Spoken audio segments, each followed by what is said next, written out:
America ने जहां जहां दखल दिया है, जहां जहां सत्ता परिवर्तन करवाया है, वहां हालात बद से बदतर होते गए।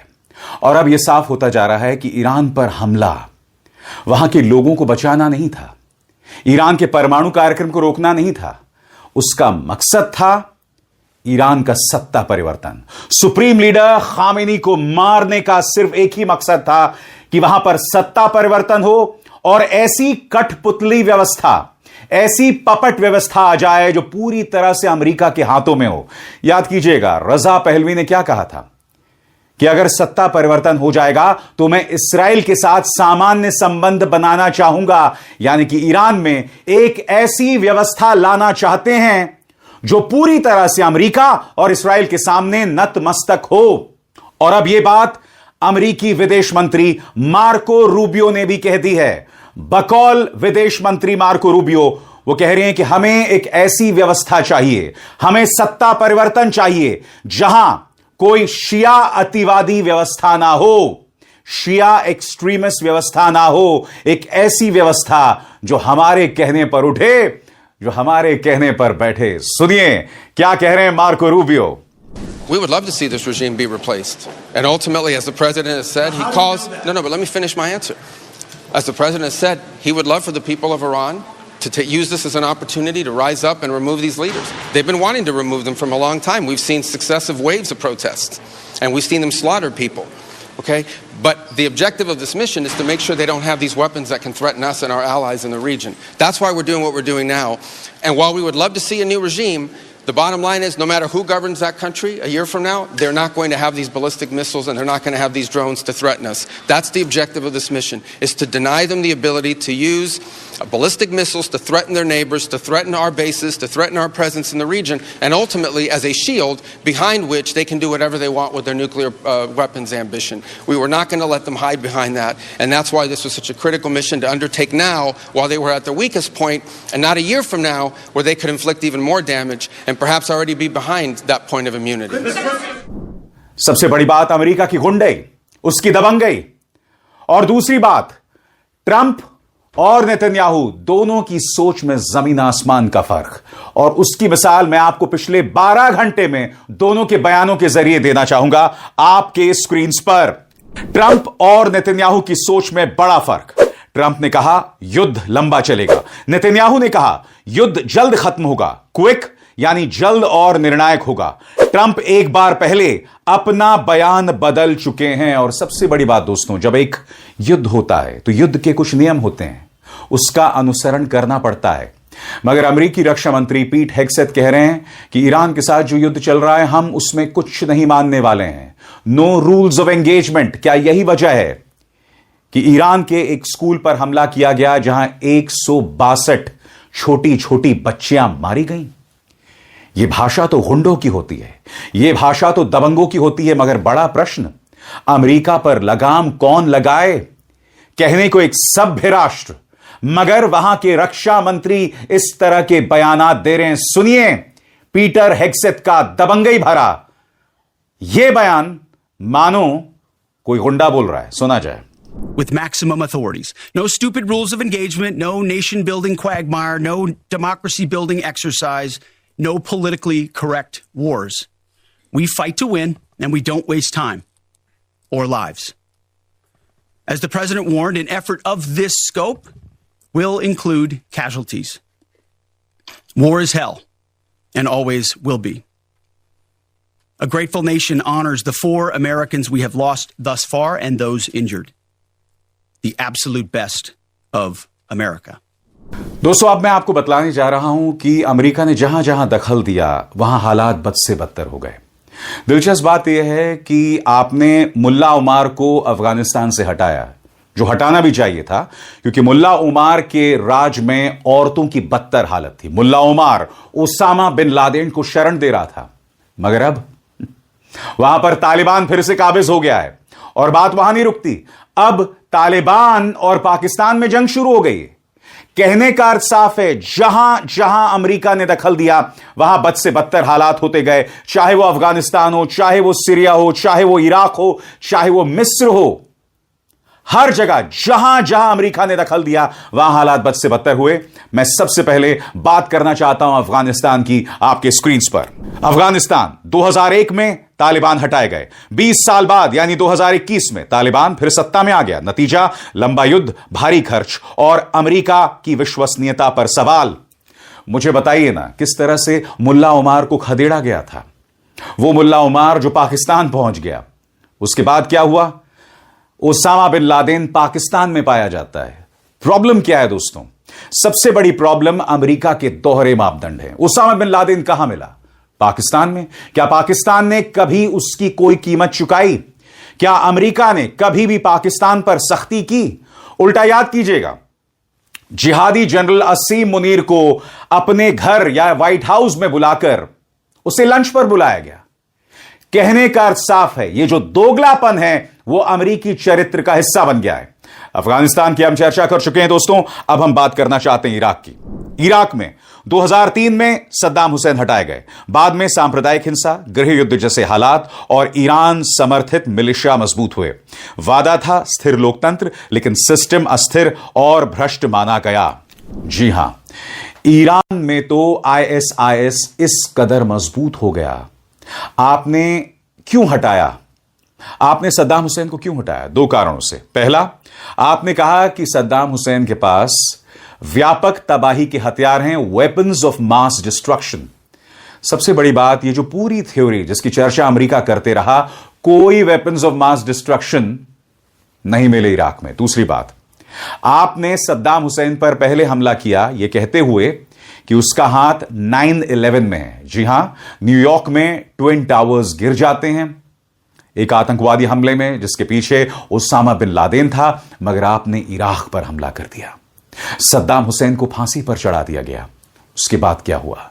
इराक में अफरा तफरी का एक लंबा दौर, बर्बादी और अस्थिरता का एक लंबा दौर, और अब भी इराक में हालात सामान्य नहीं हुए हैं। यह है अमेरिकी सोच की विरासत। अब हम बात करना चाहते हैं लिबिया की। लिबिया में कौन था? Muammar Gaddafi. मुअम्मर गद्दाफी को सड़क पर पकड़कर घसीटा गया, बेरहमी से मारा गया। जी हां, अमेरिका और नेटो की सेनाएं लगातार लिबिया की जनता से बोलती रहीं कि मुअम्मर गद्दाफी को हटाओ, शांति आएगी। मगर उसके बाद लिबिया में अस्थिरता का लंबा दौर आया। आपकी स्क्रीन पर लिबिया, गद्दाफी हटे लेकिन देश टुकड़ों में बंट गया, मिलिशिया राज और लगातार अस्थिरता। और बात सिर्फ लिबिया की नहीं है, अगर सीरिया की बात करें तो सीरिया में भी हालात बद से बदतर, यहां पर भी अमेरिकी दखल। गौर फरमाएं, असद को कमजोर करने की कोशिशें हुई, लंबा और विनाशकारी गृह युद्ध, शरणार्थी संकट, चरमपंथ बढ़ा, और यहीं पर अल बगदादी, ISIS का खूंखार आतंकवादी अल बगदादी, इसने सीरिया में ही अपनी जड़ें बनाई। क्यों? क्योंकि सीरिया में अमेरिकी दखल हो गया था। अब ये लोग ऐसा ही दखल ईरान में चाहते हैं। दोस्तों इंतजार कीजिएगा, इस पूरे मामले पर मेरी क्या थ्योरी है, यानी कि ईरान में जो ये लोग सत्ता परिवर्तन करना चाहते हैं उसका क्या असर होगा, इसको लेकर मेरी अपनी थ्योरी है। उसके लिए आपको अंत तक इंतजार करना पड़ेगा, क्योंकि अगला जो देश है जिसकी हम बात करने वाले हैं वो है मिस्र। याद कीजिएगा दोस्तों, मिस्र वो जगह है जहां पर जैस्मिन रेवोल्यूशन हुआ था। होस्नी मुबारक को हटाया गया, मगर उसके बाद कट्टर मुस्लिम ब्रदरहुड वहां पर काबिज हो गई, वहां पर ताकतवर हो गई। यानी कि मिस्र, वहां पर भी हालात बद से बदतर हुए। कैसे? गौर फरमाएं। मिस्र, मुबारक हटे, फिर मोरसी आए, फिर सेना ने सत्ता संभाली, अंत में पहले से ज्यादा सख्त कानून। सबसे बड़ी बात दोस्तों, अमेरिका अपने आदर्शों की बात करता है, the American way of life, मगर हकीकत यह है कि वो अपने देश में तो उन तमाम मूल्यों की बात करता है, मगर विदेशों की बात आती है तो वहां बद से बदतर। मसलन अमेरिकी मूल्य क्या है? आपके स्क्रीन पर लोकतंत्र, मानवाधिकार, स्थिरता। मगर जहां जहां उसने दखल दिया वहां वहां क्या क्या हुआ? आपके स्क्रीन पर ज्यादा हिंसा, लंबे युद्ध, नए सत्तावादी शासन, क्षेत्रीय अस्थिरता। सवाल यह दोस्तों कि क्या ईरान में भी यह उल्टा पड़ सकता है? यह बहुत अहम हो जाता है, तो गौर फरमाएं।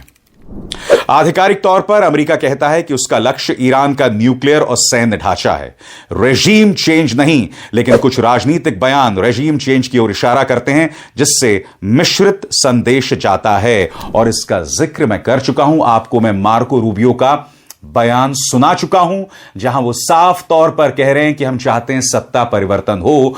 मगर आप भी जानते हैं दोस्तों, एक बार सत्ता परिवर्तन हो गया तो ईरान में क्या हालात होने वाले हैं। संभावित जोखिम। बाहरी हमला अक्सर जनता को राष्ट्रवाद के नाम पर सरकार के पीछे एकजुट कर सकता है। अगर सरकार गिर भी जाए और अंदर से स्पष्ट वैकल्पिक नेतृत्व ना हो तो इराक, लिबिया जैसे पावर वैक्यूम बन सकता है। मिलिशिया संघर्ष, प्रॉक्सी युद्ध और लंबी अस्थिरता हो सकती है। कुछ विश्लेषक इसे बहुत बड़ा जुआ बता रहे हैं, अ बिग गैम्बल, जो लंबा दलदल क्वैगमायर बन सकता है। हकीकत यह है कि इस वक्त अमेरिका और इस्राएल ईरान को एक लंबे दलदल की तरफ ढकेल रहे हैं। जी हां, जिस विकल्प को पेश किया जा रहा है सुप्रीम लीडर खामेनी के विकल्प के तौर पर, वो विकल्प भी ऐसा है जो ईरान में कदम नहीं रखना चाहता, क्योंकि ईरान में जो भी सत्ता में काबिज होगा वो कांटों का ताज होगा। सबसे बड़ी बात ये मत भूलिए कि ईरान जो है वो वेनेजुएला नहीं है, ईरान अफगानिस्तान भी नहीं है। यहां पर जो IRGC है, यानी इस्लामिक रेवोल्यूशनरी गार्ड कोर, वो ईरान के मूल्यों में रची बसी हुई है। अगर आप उसे खत्म कर देते हैं हिंसा से, तो यह मत सोचिए कि बगावत नहीं होगी। लिहाजा अब मैं आपके सामने अपनी बात, अपना आकलन पेश करने वाला हूं कि अमेरिका और इस्राएल की क्या मंशा है, इसके क्या परिणाम होंगे और यह दुनिया के लिए कितना खतरनाक होने वाला है। गौर फरमाएं, मेरा आकलन है कि अमेरिका और इस्राएल की रणनीति सिर्फ तात्कालिक जवाबी हमलों तक सीमित नहीं रहेगी।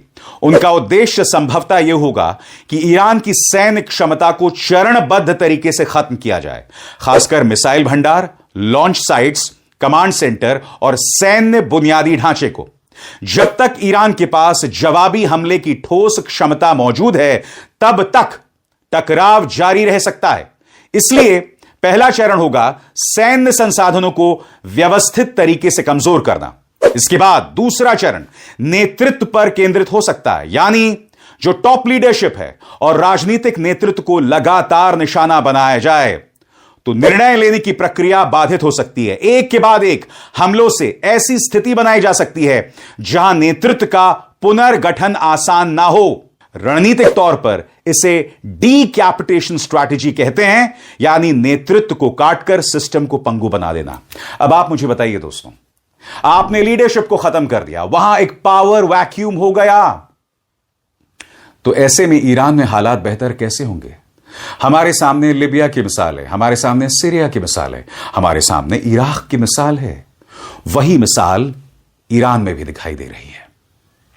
यानी कि एक डोनाल्ड ट्रंप जो अपनी लोकप्रियता को लेकर चिंतित है, एक नेतन्याहू जो जेल नहीं जाना चाहता है, उन्होंने ईरान को उस पर लगातार हमले करके उसके लिए बर्बादी की जमीन तैयार कर रहे हैं। आगे तीसरा और सबसे संवेदनशील पहलू होगा आंतरिक अस्थिरता। अगर सीमाओं पर दबाव, अंदर आर्थिक संकट, संचार अव्यवस्था और राजनीतिक भ्रम बढ़ता है, तो देश के भीतर असंतोष और अफरा तफरी पैदा हो सकती है।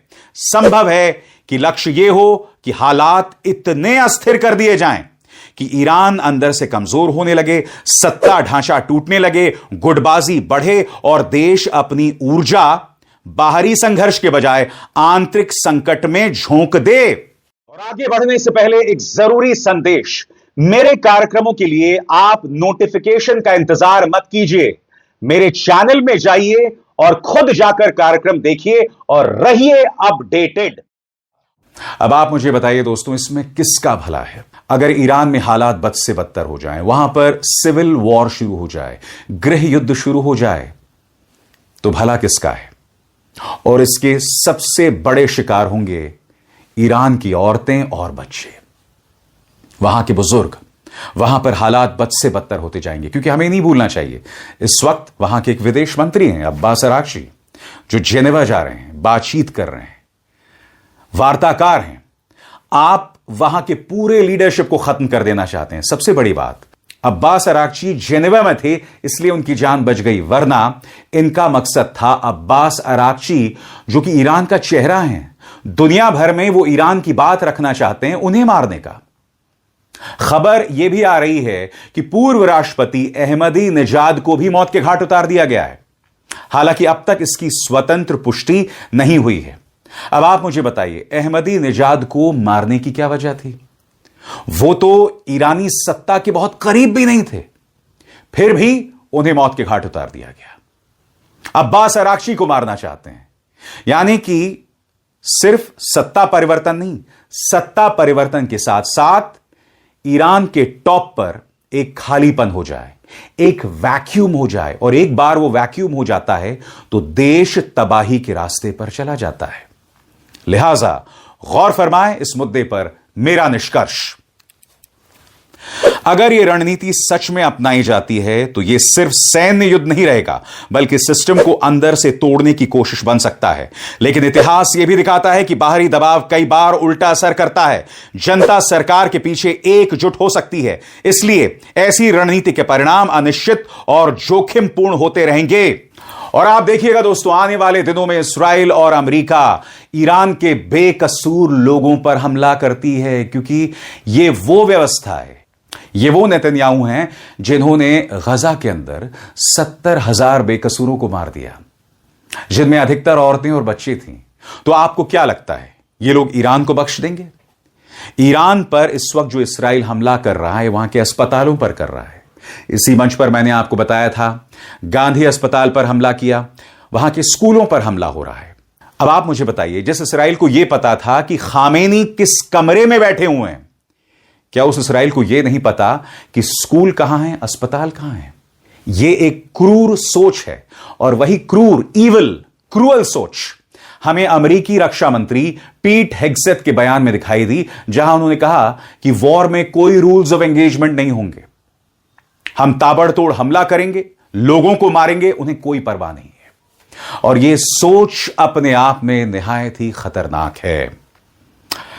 मगर अफसोस की बात यह दोस्तों कि ये दो दुनिया के सबसे बड़े दबंग हैं, इन पर कौन काबू पाएगा हम नहीं जानते हैं। रूस और चीन इस पर खामोश बने हुए हैं। वो इस युद्ध में सीधे तौर पर दखल नहीं देना चाहते जब तक उन पर नहीं बनाएगी।